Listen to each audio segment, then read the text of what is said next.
N. Sreekumar is an assistant professor of philosophy in the Department of Humanities and Social Sciences, Indian Institute of Technology, Madras. He is a gold medalist for MA Philosophy from the Mahatma Gandhi University, Kottayam. He did his MPhil and PhD in philosophy from the Central University of Hyderabad and specializes in the areas of philosophy of language, continental philosophy, and hermeneutics. He has been into the academic profession since 1995 and is taught in Sri Shankaracharya University of Sanskrit, Kaladi, Kerala and BITS Pilani, Rajasthan before joining the IIT Madras in 2003. Dr. Sreekumar has published articles in various journals and has presented papers in national and international seminars. Some of the courses he offers include European Philosophy, Contemporary German Philosophy, Introduction to Indian Philosophy, Philosophical Hermeneutics, Philosophy and Critical Theory, and Philosophy of Language.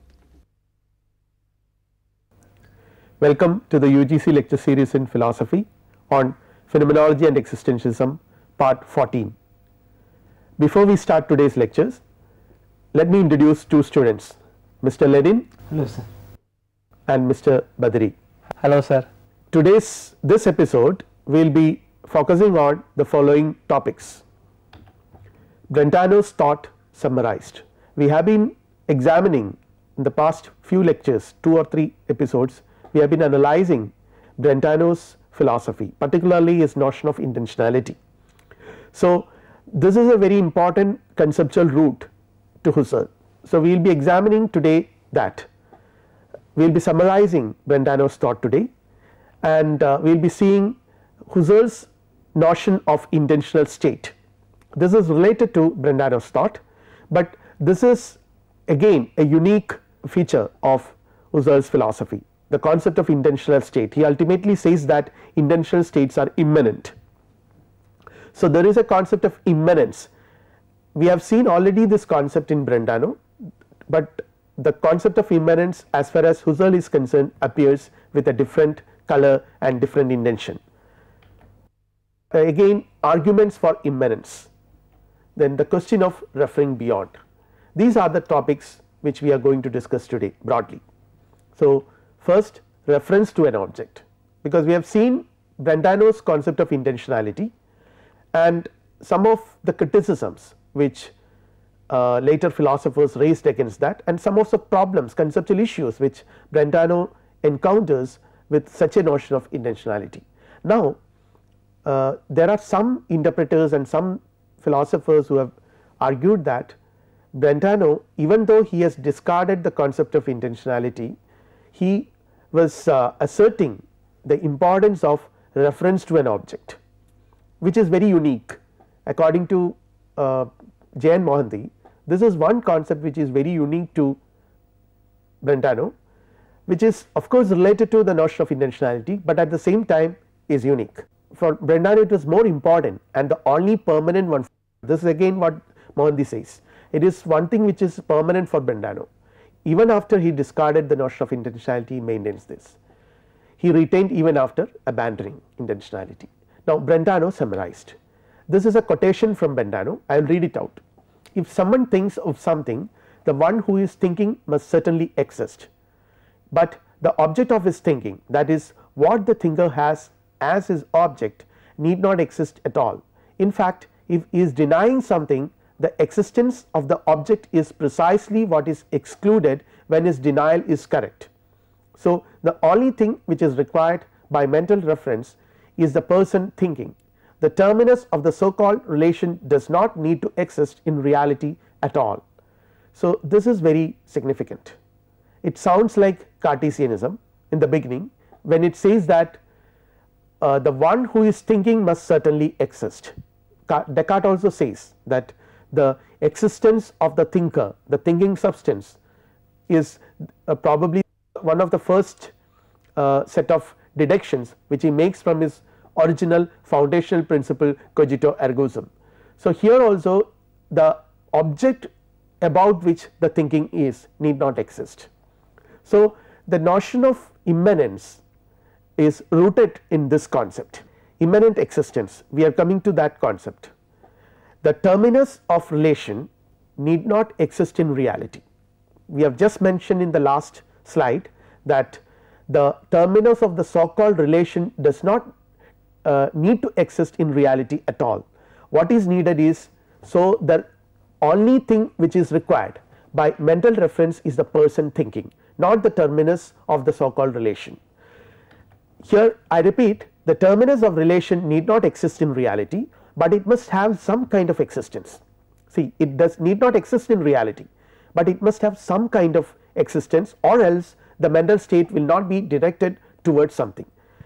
And according to Brentano, this directedness towards something is so essential, so important for mental state being a mental state. Therefore, the intentional object exists, it has to exist somewhere. So, it exists immanently within the mental state directed toward it. This is an issue which we have examined in detail in the last episode, how the object exists immanently inside. So, I am not repeating that and elaborating on that issue today. Now, let us conclude our discussions on Brentano for the time being. Mental states are intentionally directed. Number 1, no distinction between external object presented and the perspectival presentation of it in experience. So, this is one aspect which makes Brentano slightly different from Husserl. The distinction is not there between the external object presented and the perspectival presentation of it in experience. Since intentional objects are immanent, immanent to mental states, they cannot go beyond what is presented in the mental states. Here there is a very significant difference from Husserl. For Husserl, the objects are transcendent, we will see that in later in detail, but here intentional objects are immanent to mental states, they cannot go beyond what is perceived in mental states. Now we begin our discussion on Husserl, how Husserl has appropriated, how Husserl has responded, or what he has taken from Brentano's philosophy. We have examined this earlier also. Now, this is Husserl on intentional states. Intentional states are immanent and not transcendent. They are immanent, not transcendent. This is a very important concept as far as Husserl's phenomenology is concerned. The immanence of intentional states. Intentional states are immanent. Knowledge of our mental state is indubitable, like Descartes.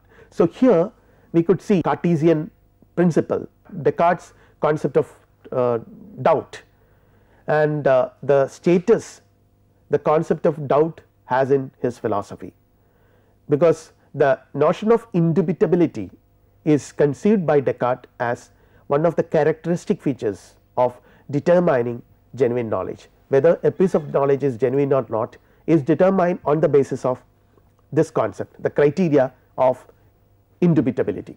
Knowledge of our mental states is indubitable, and the notion of indubitability and immanence, we cannot doubt what is immanent. See, this is again another principle, we cannot doubt what is immanent. We can have doubts about objects outside, the Cartesian doubt, anything that can be doubted, whatever is there provided given to us by sense organs can be doubted, but there is one fact that can not be doubted, that is something which is immanent. Immanent object, the limit of doubt, I would like to call it as a limit of doubt. Excuse me sir, why do you call it as the limit of doubt? Yeah, this is something which I have already explained, because I can doubt whether the thing, you can read it, I can doubt whether the thing that my thought is about exists, but I cannot doubt whether my thought about it does exist or not, which is indubitable. So, something which is immanent, something which is this is a defining feature of all our mental states are in that fashion, these mental states are immanent, that cannot be doubted. The fact that I am thinking, the fact that I am conceptualizing, when I conceptualize, these are so indubitable facts. So, they are the limit of doubt, they cannot be doubted. The argument for immanence, now we have to see the why, how can you really justify the notion of immanence, the arguments raised for asserting immanence, the concept of immanence. When I take myself to be perceiving a table or a pen, even a mental process given in that manner also should exist. Say when I perceive a book or a pen or a table, a mental process given in that manner also should exist. Even the object can be doubted, whether there is a table, it can be a hallucination, it can be an illusion, but the mental state which suggests that or which is responsible for the experience of a table, that cannot be doubted, that exists for certain. The qualities I take the experience to have in reflecting upon it will characterize the experience as it really is. The qualities I take the experience to have, the experience which I get in reflecting upon it, okay, characterize the experiences as it really is, and my knowledge of them is incorrigible. We cannot doubt it, we cannot correct it, we cannot have any addition to that, that is final. We get an absolute knowledge about it. Intentional states and perceptions are immanent. This is a very important principle. Now he is gradually coming to that intentional states and perceptions are immanent. They do not present themselves perspectively as physical objects do. See, for example, I will take this pen. This pen, you perceive this pen, but you are perceiving only this side of the pen. So the pen is always perceived from a perspective, but in reality the pen has other sides also which you do not at present perceive. But if you come and stand here, this side, you will be perceiving this side of the pen. But in the case of immanent intentional states and perceptions, that is not the case. You do not perceive them from a side or from a perspective, they do not present themselves perspectively as physical object do. There is nothing to any perception beyond what I see in it. Can you elaborate that point? Okay, this last line which I have read. Okay, see here there is nothing to any perception beyond what I see in it, which means that, as I said, in the case of objects, the case of object like a pen, you see it from various perspectives, you see it from various angles, but in the case of a perception which is inside your mind, it is perceived as such completely. There is nothing to any perception beyond what I see, that is final. But in the case of a pen, you see this pen from this side, see this side you see it, and you are not seeing this side of the pen. Then when you come and see this side, you will see this flap, okay, but which means what? There is something more than what you experience.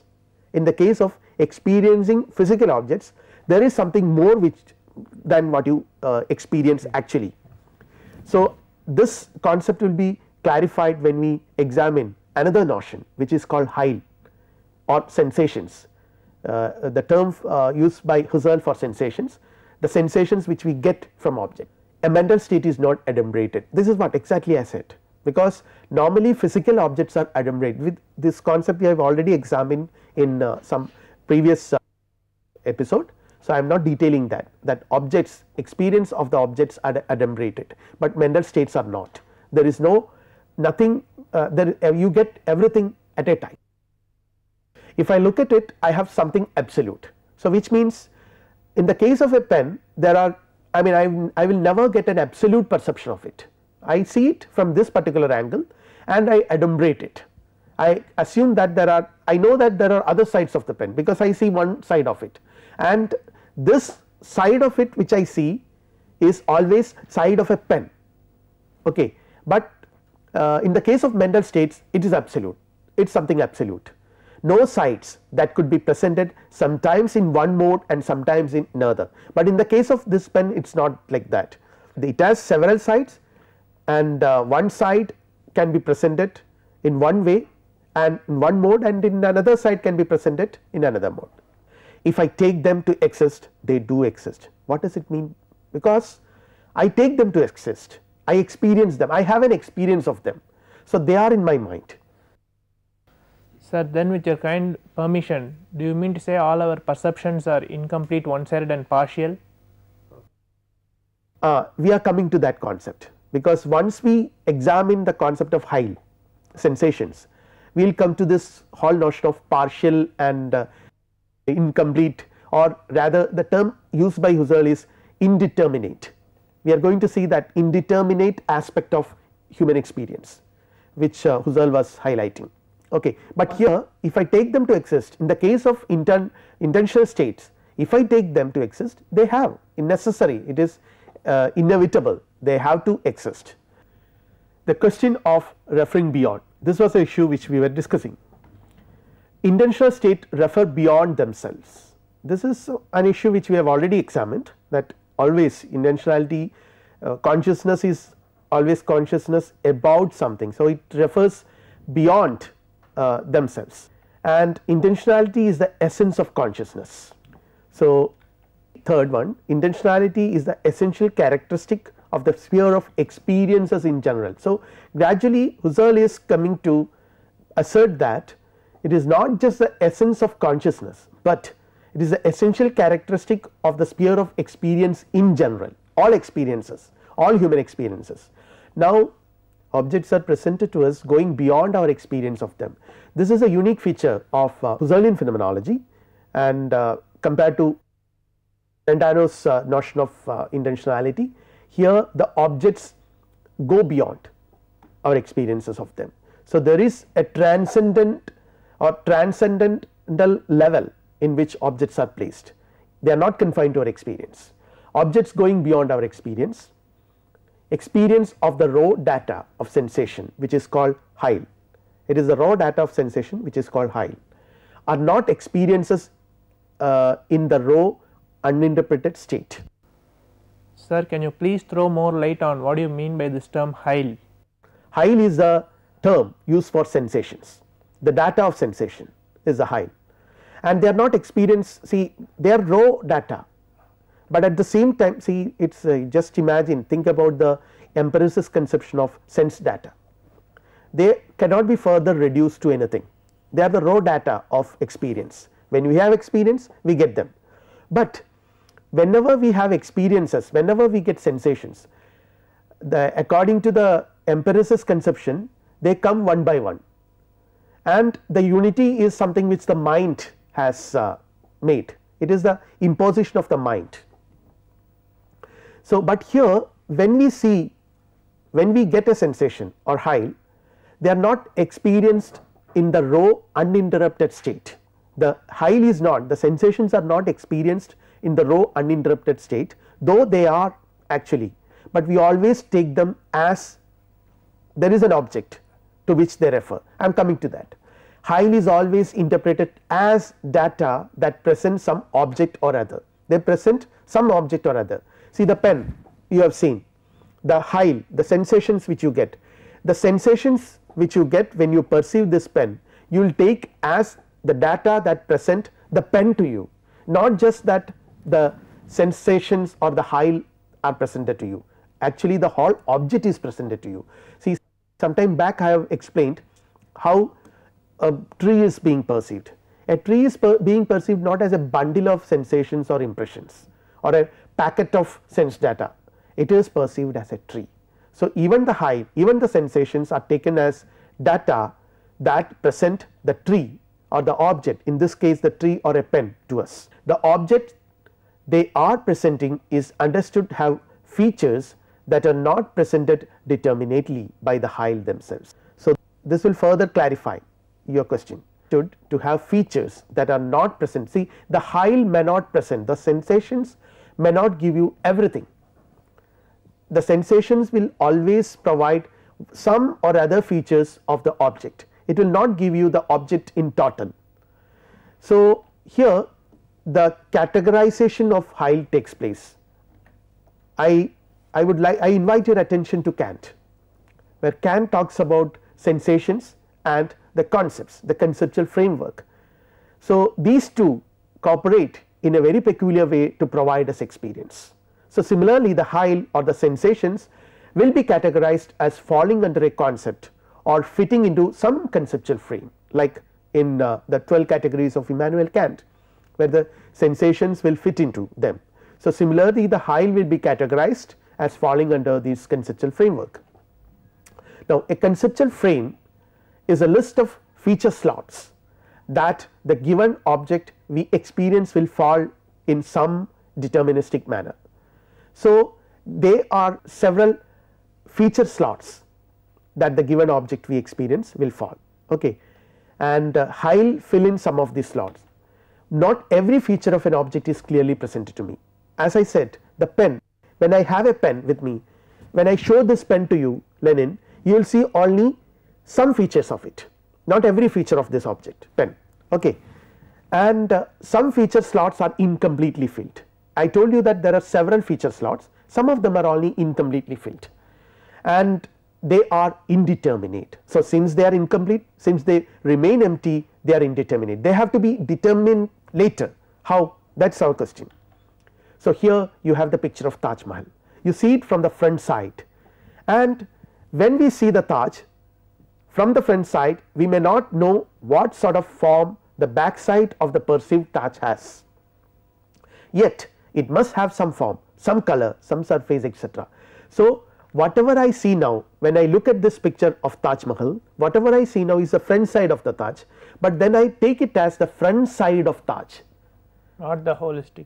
No, I take it as the front side of the Taj. It is not just some sensations I get from somewhere, it is always of an object, a determined object, but there are several or numerous empty slots unfilled by the hyle. What happens to them? Two features. See, now you have, this will explain, now you have the two features of any experience: determinate features presented by the hyle, the features of the Taj from the front side, and the features not presented by the hyle, but which I take the object possesses by virtue of its having interpreted as some particular object, as Taj Mahal. So, the hyle of Taj Mahal, the sensations which I get now when I look at the Taj Mahal from the front side is the sensations of which I get of Taj Mahal, okay. So, there are both the determinate aspects and the indeterminate aspects. Now, perception, a complex of full and empty intentions. So, this is a problem.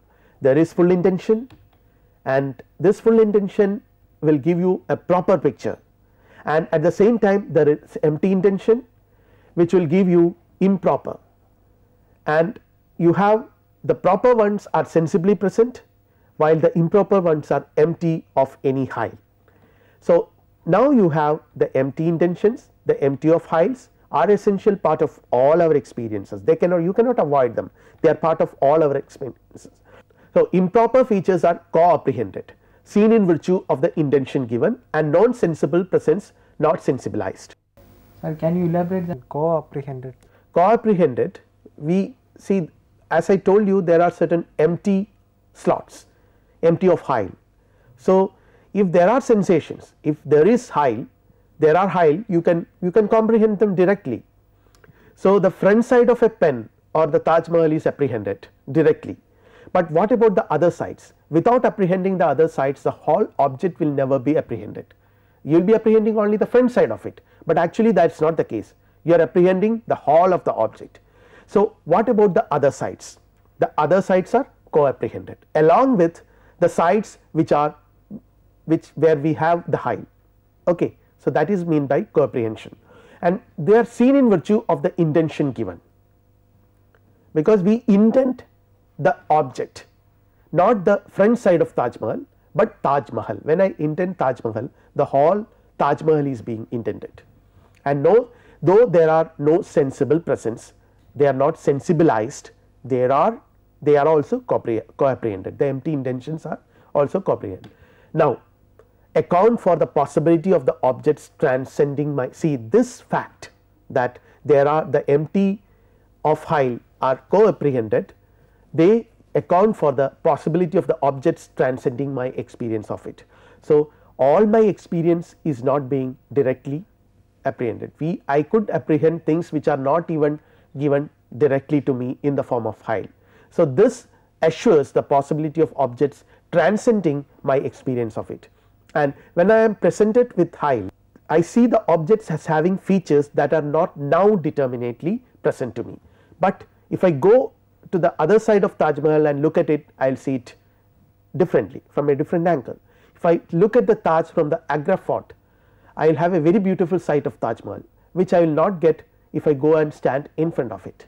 So, the features that are not now determinately presented to me, but could be determinate if I go and look at it from that angle. So, with this we will wind up this episode. Before that, let us see the summary. What topics we have covered today? The route from Brentano to Husserl. This is one major thing which we have examined today. The concept of intentionality and also the notion of immanence, and gradually we are entering into a domain where Husserl discusses what intentionality is, the noesis distinction and all that we will see in the subsequent lectures. Brentano's notion of immanence, then Husserl's concept of immanence of intentional state. For Brentano the object itself was immanent, but here for Husserl the concept of immanence of intentional states. The argument for immanence, the arguments raised by Husserl for asserting the immanence of intentional states, and from hyle to adumbrated object experienced. The last point which I have discussed, that what we get is hyle, which is sensations, only one side of the object, but the other sides, the empty slots, the feature slots which are empty are co-apprehended. So, with this now the students can take up the following questions. First, what is immanence according to Brentano, the concept of immanence according to Brentano. Second one is, what role does hyle play in Husserl's theory of experience. Third one, what are empty feature slots according to Husserl. With this we will finish, we will wind up this episode. Thank you. Thank you, sir.